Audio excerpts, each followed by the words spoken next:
இப்போ வந்து வாக்கிங் போயிட்டு வந்தாச்சு, ஸ்கிப்பிங் முடிச்சாச்சு. கொஞ்சம் எக்ஸசைஸ் பண்ணணும், லைட்டாக ஆசனம் யோகா பண்ணணும், பண்ணலாம். அதுக்கு முன்னாடி என்ன தோணுச்சுன்னா, இன்றைக்கி வந்து நான் பிரண்டை நானே வளர்க்குறேன்.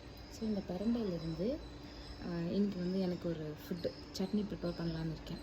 அதனால் இன்றைக்கி பிரண்டை உரிச்சுக்க போகிறேன். இந்த பிரண்டை என்ன பண்ணணுன்னா,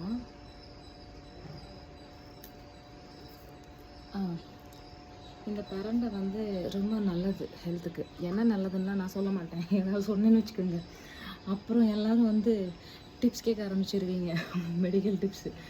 அதெல்லாம் நமக்கு வராது. ஓகே, இது நல்லது, அது மட்டும் தான் நான் சொல்லுவேன். ஸோ இந்த பிரண்டையை என்ன பண்ணுவாங்கன்னா, கட் பண்ணி எடுத்துப்பாங்க. ஆனால் இதுக்கு வந்து ஒரு குணம் இருக்குது. கொஞ்சம் இது வந்து அரிக்கக்கூடியது, இச்சிங் கொடுக்கும்.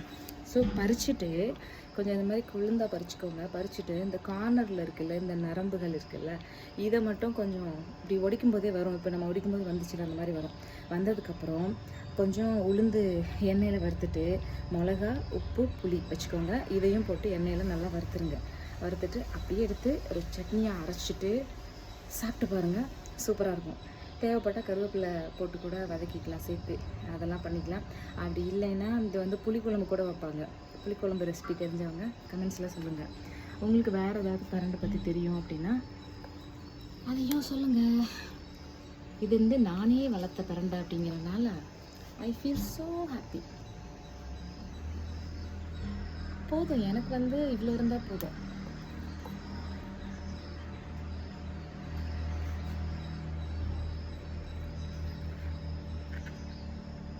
நிறைய வேணும்னு இல்லை. இது பாருங்கள், நான் ஒரு முறை ரோட்டில் நடந்து போகும்போது ஒருத்தவங்க வீட்டில் இருந்துச்சு. அதுலேருந்து ஒரு குச்சி எடுத்துகிட்டு வந்து வச்சிட்டேன். அப்புறம் கொஞ்ச நாள் நான் ஏதோ மைண்டு டிஸ்டர்ப்லாம் கவனிக்கவே இல்லை, விட்டுட்டேன். வாடிடுச்சு. என்னடா வாடிடுச்சேன்னு ரொம்ப ஃபீலிங்கில் இருந்தால், மழை வந்தோடனே மறுபடியும் தளிர் விட்டுருச்சிங்க. பாருங்கள், இது போதும் எனக்கு இன்றைக்கி. இது வந்து எனக்கு 2 டைம்ஸ்க்கு வரும். உளுந்து, தேங்காய் இருந்தால் தேங்காய் போடலாம், அதெல்லாம் போட்டு நம்ம அரைச்சோன்னா கண்டிப்பாக நிறைய வரும். இது ஒரு ஆள் சாப்பிட்றதுக்கு இது போதும். சரி, நான் போய் ரெடி ஆகிறேன் மறுபடியும் ஆஃபீஸ்க்கு. நீங்களும் சாப்பிடுங்க. ஏதாவது இன்றைக்கி என்ன ஹெர்ப் எடுத்துக்கிட்டீங்க அப்படிங்கிறதையும் சொல்லுங்கள். நம்மளை சுற்றியே நிறைய இயற்கையான விஷயங்கள் இருக்குது. இன்னும் இங்கே வந்து வேற என்ன நான் பார்த்து வச்சுருக்கேன்னா, கத்தாழை நானே ஒன்று வளர்க்குறேன். இங்கே பக்கத்தில் நிறையா இருக்குது. அந்த கத்தாழை சாப்பிட்றதுக்கு எனக்கு கொடுக்காது, கசக்கும், ஸ்மெல் அடிக்கும். ஆனால் அது ரொம்ப நல்லதுன்னு சொல்கிறாங்க. அருகம்புல் கூட அப்படி தான் நான் ட்ரை பண்ணணும்னு ஆசைப்பட்டேன். ஆனால் அருகம்புல்ல வந்து அம்மியில் அரைச்சி தான் சாப்பிடும், நிறைய குடிக்க முடியாதுல்ல. அம்மி என்கிட்ட இல்லாதனால அருகம்புல் இப்போதைக்கு நான் விட்டு வச்சுருக்கேன். ஆனால் பறித்து மாடு திங்கிற மாதிரி தின்னு பார்க்கலான்னு தின்னா அதை மெல்லவே முடியல. அதனால் அந்த பிளானை வந்து விட்டுட்டேன். இங்கே இது பார்க்கலாம் என்னென்ன பண்ண முடியும்ன்ட்டு. இலந்தையோடைய இலைகள் இருக்குல்ல, கொழுந்து, அது யூஸ் பண்ணுவாங்க. அப்புறம் ஏன்னா நிறைய சுற்றி நிறைய இலைகள் இருக்குது. கொய்யா கூட ஒரு மருந்து தான், கொய்யா இலை கூட. இந்த பப்பாயா இலையும் மருந்து தான். நம்ம முன்னோர்கள் என்னென்ன சாப்பிட்டாங்கங்கிறத நம்ம தேடி கண்டுபிடிச்சி அதிலிருந்து நம்ம ஃபுட் எடுத்துக்க ஆரம்பித்தோம்னா இளமையாகவே இருக்கலாம், வயசானாலும்.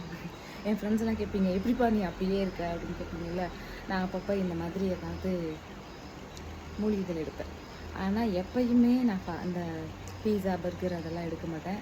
அது எப்படி இருக்குன்னு டேஸ்ட் வேணால் பார்ப்பனே தவிர அதெல்லாம் எடுக்க மாட்டேன். ஆனால் இன்றைக்கி அதெல்லாம் ஃபேஷன் ஆகிடுச்சு. நிறைய பேர் அதுதான் நல்ல ஃபுட்டுன்னு நினச்சி குழந்தைங்களுக்கும் வாங்கி கெடுத்துட்ருக்கீங்க.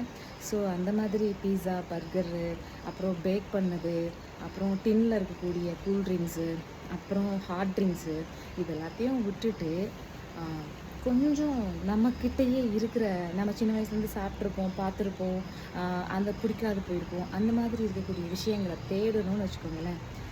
நல்லா ஒரு ஹெல்த் இருக்கும், ஆரோக்கியம் இருக்கும். வீட்டில் கூட சொல்லுவாங்க, நீ இழைச்சிட்டே இருக்க அப்படிம்பாங்க. நான் இழைக்கலை, நான் என்ன மெயின்டைன் பண்ணுறேன், நான் அப்படியே தான் இருக்கேன். 10 வருஷம் முன்னாடி எடுத்த ட்ரெஸ் கூட எனக்கு இன்னும் சரியாக இருக்கும். அது நான் புதுசாகவும் வச்சுருப்பேன். அந்த மாதிரி நான் இழைக்கல, நல்லா தான் இருக்கேன். ஓகேவா? எல்லாமே அளவாக எடுத்துக்கோங்க. அதே மாதிரி அதை மறந்துடக்கூடாது. அளவுக்கு மிஞ்சினால் அமுதமும் நஞ்சு. அதனால் எதுவாக இருந்தாலும் அளவாக எடுத்துக்கோங்க. உங்களுக்கு அது டெஃபிஷியன்சி குறைபாடு இருக்குது அப்படின்னு நீங்கள் நினச்சிங்கன்னா மட்டும் ஒரு 45 டேஸ் இல்லை ஒரு 60 டேஸ் இல்லை ஒரு 90 டேஸ் அது மாதிரி எடுத்துக்கோங்க. அதுக்கப்புறம் அப்பப்போ உங்களோட ஃபுட்டில் சேர்த்துக்கோங்க.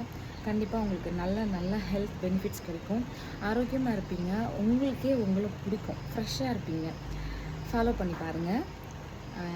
வேறு ஏதாவது உங்களுக்கு தெரிஞ்சுது அப்படின்னா அந்த இலைகளை எனக்கும் சொல்லுங்கள்.